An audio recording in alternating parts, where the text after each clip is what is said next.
아동보호 전문기관은 아동복지법에 근거해서 설립된 기관이고 아동학대 피해뿐만 아니라 그 가정의 회복을 위해서 열심히 노력하고 있는 기관입니다. 그뿐만 아니라 이제 사실 궁극적으로는 우리 부산 진구 혹은 부산시에 있는 모든 아동들이 건강하고 행복할 수 있도록 홍보나 전체 시민들을 대상으로 하는 교육도 진행하고 있는 그런 기관이라고 보시면 됩니다. 자료나 이런 것들을 보면서 좀 설명을 드리는 게 더 정확하게 설명을 드릴 수 있을 것 같은데요. 이제 아동학대는 아동복지법에도 정확하게 명시가 되어 있습니다. 그래서 보호자를 포함한 성인이 아동의 건강 또는 복지를 해치는 경우를 말하는데 거기에는 이제 신체적인 혹은 또 정신적인, 성적인 폭력이나 가혹행위 이런 것들까지 또 그 다음에 유기하거나 방임하는 것까지 포함하는 것을 아동학대라고 합니다. 그래서 그 유형이 이렇게 신체학대, 정서학대, 그 다음에 성학대, 방임, 유기방임 이렇게 크게 나눌 수 있는 거고요. 우선 신체학대 경우에는 말 그대로 신체적 손상을 주거나 아동의 신체적 건강 발달에 해를 끼치는 경우를 말하는데 직접적으로 당연히 손이나 아니면 도구 이런 것들을 활용하는 거는 당연한 거고 그 다음에 힘을 이용해서 이렇게 좀 흔들거나 이런 경우까지도 다 신체학대에 해당하고요. 그 다음에 쪼그려뛰기라든지 가학행위들 있잖아요. 엎드려 뻗쳐라든지 이런 것들까지 다 신체학대에 해당된다고 보시면 됩니다.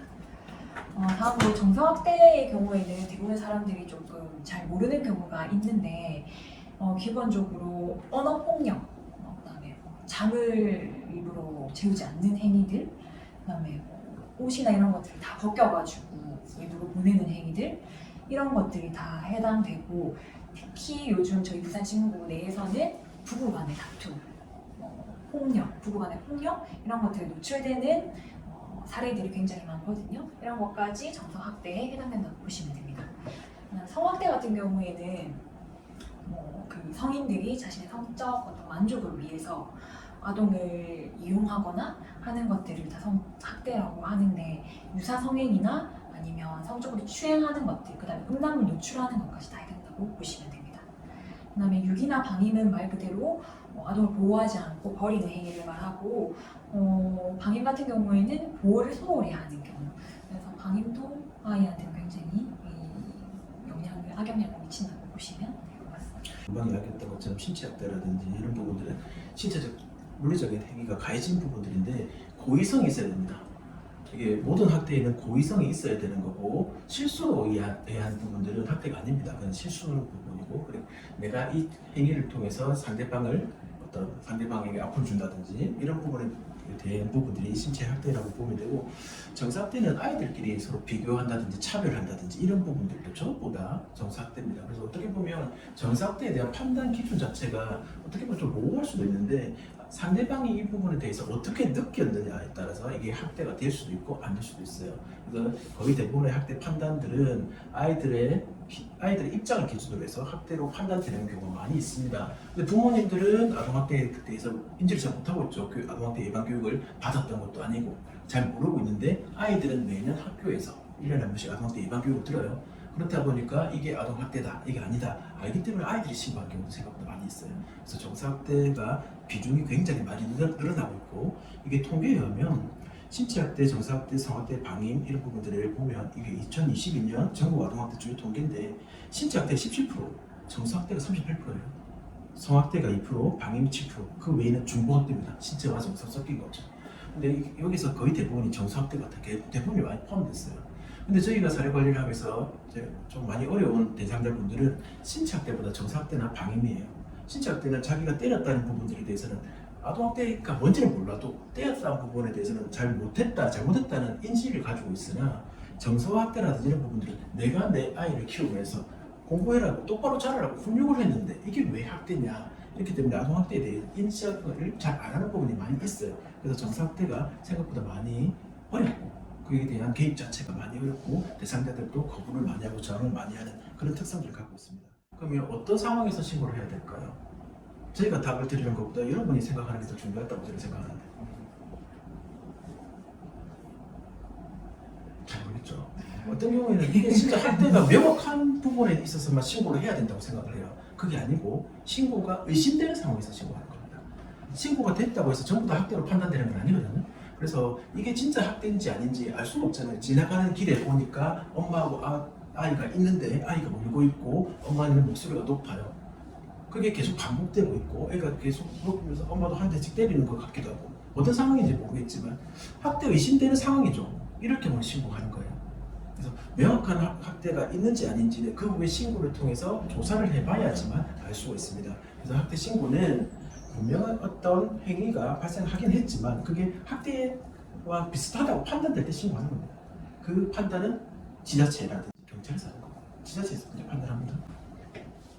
그러면 아마 학교 선생님이나 아이를 가까이서 잘 보고 있는 뭐 학원 선생님이라든지 뭐 학교 선생님 아니면 주변의 지인들이 가장 잘 알 수 있을 것 같아요. 아이들이 정서적으로 굉장히 불안해한다든지 아니면 신체 학대의 경우에는 이렇게 잘 안 보이는 귀 뒤쪽이나 이런 쪽에 상처가 있다든지 아니면 팔 쪽이나 이렇게 멍이 들어져 있다든지 그런 것들을 유심히 관찰을 해서 아동하고 상담을 통해서 신고를 만약에 아동학대가 의심된다고 하면 신고를 하는 것이 좋겠죠.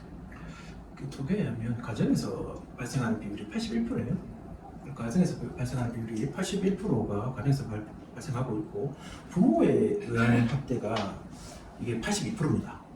거의 대부분의 가정에서 부모에서 학대가 발생하고 있는 상황이들이죠. 그래서 우리 팀장님이 이야기했던 것처럼 가정이라는 폐쇄된 공간에서는 이게 확인하기 어렵죠. 그래서 방학 중에는 학대가 발생하는 것보다 개학을 했을 때 더 많이 보여질 수가 있고 특히 뭐 신체 학대 같은 경우는 멍이라든지 이런 거 보면 알 수도 있겠지만 아이가 정서적으로 많이 움츠러 있다든지 옷을 방임 같은 경우는 이제 지금 이 더운데 긴팔을 입고 다닌다든지 아니면 추운데 반팔 티셔츠를 입고 다닌다든지 이거는 물리적 방임이에요. 그래서 그런 부분들이 옷을 쫓아내면 평소에 어떻는가, 옷을 제대로 안 입고 다니는가. 거기다가 아이가 갑자기 평소에 안 그랬는 애가 급식 시간이 되면 밥 너무 막 먹어요.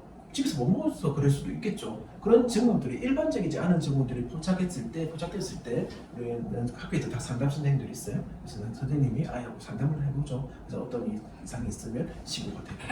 그래서 아이들이 평소의 모습과 다르다. 조금 왜 그런지가 봤을 때 좀 의심이 되면 아이하고 상담을 해보고 그 후에 신고가 들어오는 경우가 많이 있는 것 같아요. 그래서 아마 신고 하시는 분들이 본인을 노출하는 거는 굉장히 꺼려 하시는데 신고자의 같은 경우에는 무조건 보호하도록 되어 있고 노출해서는 안 되도록 법에 명시되어 있거든요. 그래서 그런 부분들을 지자체든 경찰이든 조심하고 있고 저희 또한 마찬가지고 근데 노출되는 부분이 간간히 있을 수는 있습니다. 근데 그런 것 때문에 아동 보호에 있어서 거리 신고를 안 한다는 거는 좀 아닌 것 같고 그럼에도 불구하고 신고를 하는 것이 맞고 이제는 112로 통합이 돼서 112로 신고를 하거나 아니면 지자체의 긴급 전화가 있거든요. 각 지자체별로 긴급 전화번호가 다 달라요. 그래서 그런 식으로 신고를 하시면 됩니다. 그리고 이제 신고를 하실 때 이제 아동이 너무 특정이 안 되거나 그렇게 해도 사실은 아동학대 조사로 이어지기까지가 쉽지는 않아요. 그래서 아동이 이름이 뭐고 나이가 뭐고 전화번호나 아니면 주소라든지 이 정도는 특정이 되면 조금 아동학대 조사를 할 때 도움이 된다고는 합니다. 신고 임자 같은 경우에는 대표적으로 의료인 직군이라든지 교사 직군 아니면 저희처럼 사회복지 시설 종사자라든지 공무원 직군이 해당될 수 있는데 아동학대를 발견했을 때 그 의심되는 상황에 있어서 신고하지 않으면 500만 원 이하의 과태료가 부과되는 걸 신고 의무자라고 하거든요. 그래서 이제 그런 과태료 기준 때문에 신고 의무자들이 조금 더 적극적으로 신고를 하게 되는 계기도 된 것 같습니다. 이게 한 26개 정도의 직군이 있어요. 이게 신고 의무자 제도를 둔 거는 2014년도에 아동학대 처벌 등에 관한 특례법이 제정이 되면서 우리 아이들의 생명을 보호하기 위해서 신고 의무자 제도를 만들어줬어요. 그 당시에 이 특례법이 제정이 되면서 신고 의무자 제도가 도입이 됐는데 요 직군이라도 신고를 해서 아이를 살려야 된다. 목숨과 관련된 거잖아요. 연간 50명 이상이 사망을 하고 있는데 그래서 그런 부분들이 어떤 직군이 가장 그러면 신고할 때 적합한가 의료인이라든지 아이를 자주 만날 수 있는 그런 직군을 만들어놨습니다. 그래서 이 직군에서 우리가 신고를 안 했을 때 과태료 일부분이 더 중요한 건 아니고 이 신고 의무자라도 열심히 신고를 해서 아이들이 제도권 안에서 보호받게 만드는 게 목적입니다. 신고는 많이 될수록 좋을까요? 적게 되는 게 좋을까요? 신고는 많이 돼야 돼요. 그래서 저희는 아동학대 발견율이라고 하는데요. 발견율이 올라가야 됩니다. 그렇게 돼야지만 음지에서 우리가 알지 못하는 상황에서 아이들이 학대를 받고 있는 부분들이 양지로 나와야지 제도권 안에서 아이들을 보호할 수가 있어요. 그렇지 않고 어디든가 뭐 집에서라든지 아동학대가 가정에서 제일 많이 일어난다고 하니까 집에서 계속 학대가 발생하고 있는데 알 수가 없잖아요. 그래서 그런 의심 상황이 보여지면 신고를 해서 조사를 해보고 학대인지 아닌지 파악을 해서 학대라면 우리처럼 아동학대 대응 체계에서 이 아이들을 보호하고 그 가정에 대한 지원을 통해서 그 학대를 줄이고 필요한 서비스를 좀 제공해서 아이들을 또 학대 후유 쪽도 치료를 하고 가족의 기능도 회복하고 앞으로 재학대가 발생하지 않게 서포트를 해주고 이런 일들을 하는 거죠. 그래서 신고의무자 제도는 매우 중요한 부분들이고 이 신고의무자뿐 아니라 일반인들도 신고를 많이 하고 있어요. 그래서 그런 부분들이 계속 활성화가 돼야 되는 것 같아요. 뭐 학대 피해 아동이라고 해서 특별한 치료 기법이 있는 건 사실은 아닙니다. 근데 우리 기관에서는 그 학대 피해 아동들을 대상으로 아무래도 학대 피해 아동들이 정서적으로 불안하고 위축되어 있다 보니까 많이 학교에서나 아니면 행동에 있어서 많이 산만해지고 또 이런 부분들이 학습과도 연관이 되고 또 사회성과도 깊은 연관이 있기 때문에 그런 아이들을 대상으로 저희 기관에서는 그림책 치료라는 특별 프로그램을 준비해서 아이들하고 그림책을 다 같이 읽으면서 그 글의 맥락을 좀 이해하고 그 다음에 그 그림책 안에 있는 대상의 감정을 이해해 보기도 하고 또 그 사회적 상황을 이해하면서 이런 부분들을 향상시킬 수 있도록 하는 그림책 치료를 저희는 특별하게 좀 이용하고 있고 또 요즘 ADHD 아동들이 워낙 많잖아요. 특히 그 학대 가정의 환경이라든지 이런 요인들에 의해서 ADHD의 비율이 높은데 그런 아이들을 대상으로 ADHD에 조금 더 전문성 있는 치료 인력을 구성해서 그 아이들은 선생님한테 배치해서 치료를 받도록 하고 있습니다. 그리고 또 이제 방학이잖아요. 아이들이 학기 중에는 굉장히 바빠서 사실 치료센터를 이용하기도 힘든 상황인데 방학 기간을 이용해서 집단 프로그램을 통해서 사회성 향상을 이렇게 모았다든지 그런 식으로의 프로그램을 저희는 진행하고 있습니다. 저희가 이제 학대로 판단이 되고 나면 지자체에서 아동학대로 판단을 하고 나면 저희 아동보호 전문기관으로 사례가 전환이 돼서 넘어와요. 그럼 그 사례가 어떤 학대가 있었던지 조사 내용들이 다 있겠죠.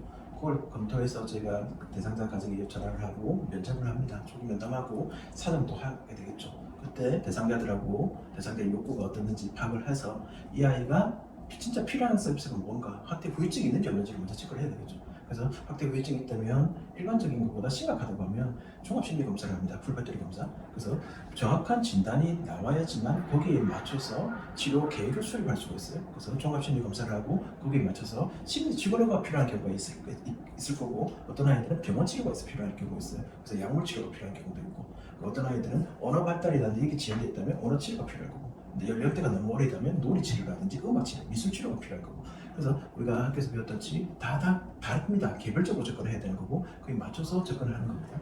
그리고 이제 아이들에 대한 것도 물론 치료가 중요하겠죠. 더 중요한 거는 보호자들이 의식의 변화가 돼야 돼요. 그래서 그분들이 성향을 바꿀 수 있게 아동학대 예방 교육도 하고 아동 권리에 대해서도 교육을 하고 그리고 아이들을 어떻게 양육해야 되는지 부모에 대해서도 부모 양육 교육도 하고 부부 간의 관계가 좀 안 좋아서 학대로 이어지는 경우도 생각보다 많이 있습니다. 그리고 두 사람 간의 부부 간의 관계를 개선하는 이런 프로그램도 진행을 하고 여러 가지 일들이 다 있어요. 그리고 가족 전체가 뭐 또 문제가 있다면 가족 전체를 대상으로 하는 개입도 필요하고 그래서 다 다르긴 하지만 기본적으로 아이들에 대한 학대 후유증 치료와 재학대 예방을 위한 보호자에 대한 교육이라든지 상담 그리고 어떤 경우에는 부모님이 이 두 분의 마찰이 아니고 정신병리적인 문제로 인해서 학대로 이어지기도 해요. 그럴 경우에는 교육이라든지 치료가 또 들어가야 되겠죠. 그래서 그런 부분에 대한 개입도 하고 있습니다. 물론 이거는 저희 혼자만 할 수 있는 거 아니에요. 다른 기관들과 같이 가야 됩니다. 저희뿐 아니라 정신건강복지센터나 건강가정지원센터, 청소년장년복지센터 많은 기관들이 있어요. 사회관리하는 기관, 사회복지관도 있고 병원도 있고 경찰도 있고 그래서 그런 기관들과 다 같이 함께 협업을 해서 이 과정에 개입하고 있습니다. 안타까운 사례는 늘 많죠. 아이들은 아직까지 너무 어리고 또 보호받아야 되는 아이들인데 제가 이제 기억나는 거는 아이가 어린 시절부터 부모님한테 너무 많은 상처를 받아서 스스로 이제 분리되기를 원해서 가정 말고 가정 외에 다른 시설에서 지내기를 원하는 아이가 있었어요. 이제 그 아이는 이제 성인이 될 때까지 아예 가족하고 연을 끊고 살고 싶어 하더라고요. 워낙 그 기간 동안에 부모님한테 받은 상처가 너무 커서 그런 아이들 때 사실 좀 굉장히 많이 안타깝죠. 조금만 더 우리가 일찍 발견했다면 아이가 이런 마음이 들기 전에 조금 더 개입을 할 수 있지 않았을까? 이 아이도 속으로는 가족들하고 지내고 싶은 마음이 어느 정도는 있을 텐데 그거를 표현하지 못하고 있는 거는 아닐까. 저 스스로는 많이 고민도 되고 좀 마음도 많이 아팠던 사례였던 것 같아요. 설아 선생님은 어떠세요? 직접 사례 관리를 지금 하고 계시나요? 네, 저 지금 하고 있고. 네. 저는 약간 좀 비슷한데 이제 부모님들이 정신병리적인 특성이 있어서 어렸을 때부터 이제 아동이 그걸 계속 겪어왔다 보니까는 이게 학대인지 모르는 거예요. 이게 왜 학대예요? 좀 괜찮은데요? 분명히 안 괜찮거든요. 이 아이를 딱 보면은 이 뭐 덤덤해 보이지만 속은 얼마나 이 내면에 깊은 상처가 있겠어요. 그래서 그런 것도 있고, 그리고 부모님들도 뭔가 도움을 청하고 싶은데도 이 특성 때문에 도움을 청하지도 못하고 이런 상황이라서 정말 이러한 사각지대에 있는 가정들을 정말 찾기가 어렵겠구나 싶고, 그래도 지금이라도 찾아 다행이다 이런 생각도 드는 그런 사례들이 좀 있는 것 같아요. 선생님은 어떠세요? 제가 직접 살아보긴 하지 않지만 많이 보셨습니다.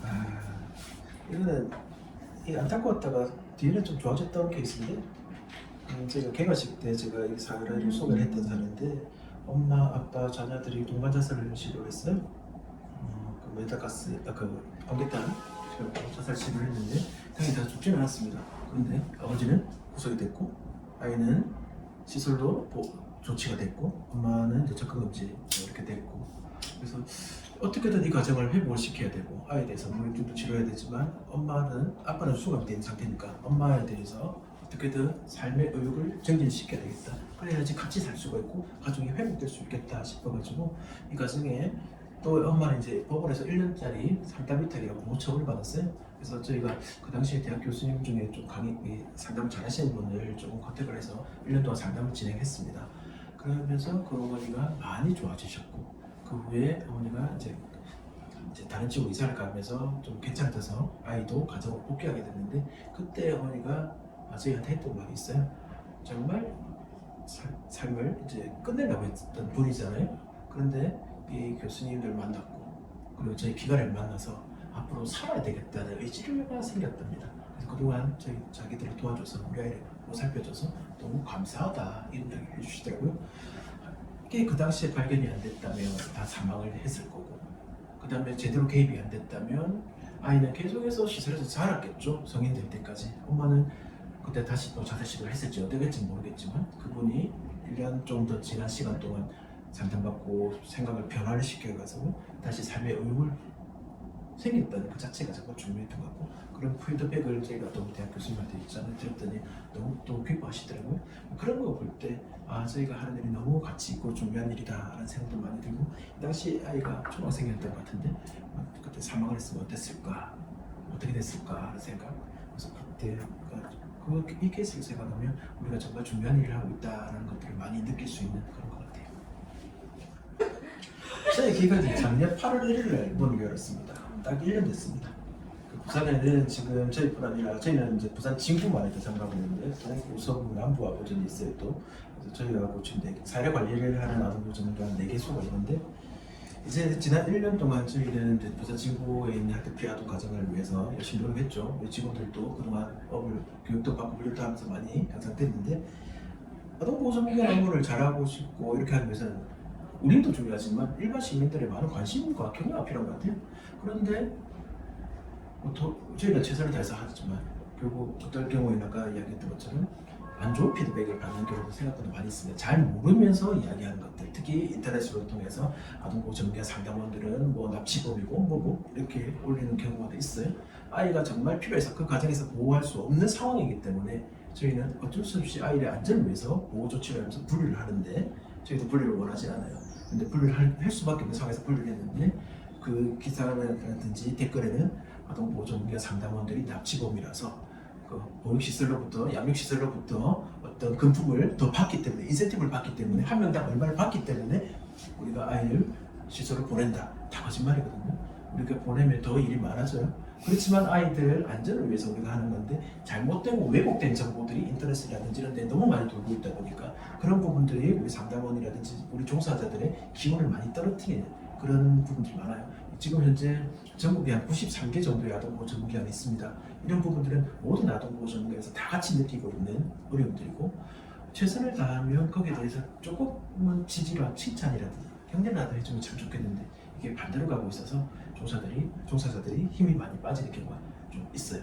특히 어떤 큰 일이 벌어졌을 때 언론에서 뭐 특히 큰 사고 터졌을 때 모든 기관들이 다 잘못하고 있다라는 식으로 하게 되기 때문에 그런 부분이 좀 많이 힘든 것 같아요. 그렇지만 저희는 그런 거 아니거든요. 아이들 한 명이라도 더 안전하고 한 가정이라도 더 행복하게 하기 위해서 저희가 노력하고 있거든요. 그래서 그런 부분들이 정말 중요한데 그런 부분들을 많이 묻히고 있는 것 같아서 좀 안타까운 것 같습니다.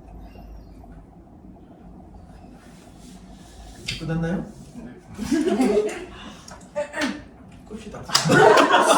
설레이지.